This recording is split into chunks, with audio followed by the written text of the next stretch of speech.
I'm in the landscape business, and sometimes during the day we'll walk 5 miles or 3 miles, and then sometimes 8 miles. I had a bad knee problem on my left knee, so I wasn't going to do the knee replacement. So a knee replacement, that's major surgery.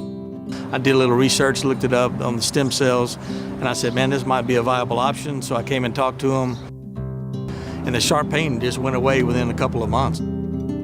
It's been about 9 or 10 months now, and you can really tell that it's made quite an improvement. I'm not saying that it doesn't. At the end of the day, you do get a little tired, your knee gets a little stiff, but you don't have that sharp pain like I had before. That was what was really bugging me. I don't know if you want to go sit through a major surgery when you could have an option and get rid of some of that discomfort. It's pretty remarkable, I think.